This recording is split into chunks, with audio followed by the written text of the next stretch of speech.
Et chaque jour dans nos journaux, nous vous tenons informés du bilan des derniers chiffres. Pour cela, nous allons rejoindre Arnaud Bruckner. Bonsoir Arnaud. Alors aujourd'hui, on déplore 8 nouveaux décès, dont un Bruxellois de 39 ans, Arnaud. Tout à fait Adeline, 8 nouveaux décès dont un Bruxellois de 39 ans. Contrairement à ce qu'on pourrait penser, des personnes plutôt jeunes peuvent donc aussi décéder de ce coronavirus, même si à la base on n'estime pas qu'il s'agit de la population à risque. Alors le bilan du jour, 586 nouvelles personnes ont été contaminées en Belgique pour un total donc de 3401 personnes. Parmi ces nouveaux contaminés, 70 sont bruxellois.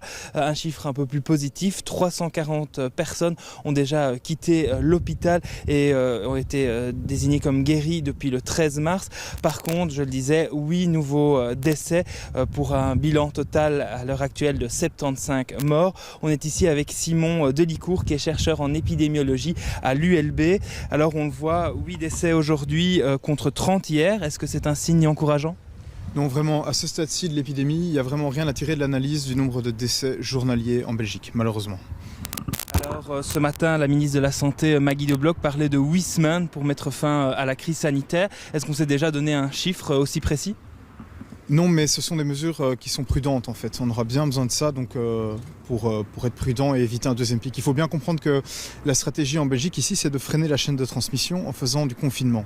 Ce qui veut dire que dès qu'on lève le confinement, on se réexpose au risque d'une transmission accrue dans la population et qu'il y ait un nouveau pic.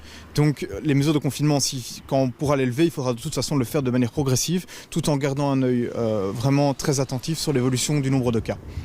Alors on l'annonçait ce matin, une task force a été mise en place aussi pour élargir la capacité belge en matière de tests. Oui, alors ça c'est vraiment quelque chose de crucial parce qu'un des problèmes qu'on a, et d'ailleurs pas seulement en Belgique, depuis le début dans cette épidémie, c'est qu'on fonctionne un peu à l'aveugle. On n'a pas une idée très précise du nombre de cas. Il y a les cas hospitalisés qui sont des cas qui sont la grande majorité du temps confirmés et sur lesquels on peut se baser pour avoir une estimation assez précise de la tendance épidémique globale. Mais donc ici, augmenter le nombre de cas, ça va permettre d'avoir un bien meilleur suivi en fait, de l'épidémie. Ce qui est important dans l'optique de lever à moyen terme l'aspect drastique des mesures de confinement qu'on vit pour le moment. Et alors la question qui est sur toutes les lèvres, c'est quand verra-t-on un impact concret des mesures prises au fédéral ? Alors ok, donc il y a deux vagues de mesures qui ont été prises. Il y a les mesures qui ont été prises donc, il y a maintenant plus d'une semaine et qui seront entrées en action dans la nuit de vendredi à samedi. Puis il y a eu la deuxième vague de mesures donc, qui sont rentrées en application mercredi midi. Et donc on s'attend à voir un impact de ces deux vagues de mesures courant de la semaine prochaine.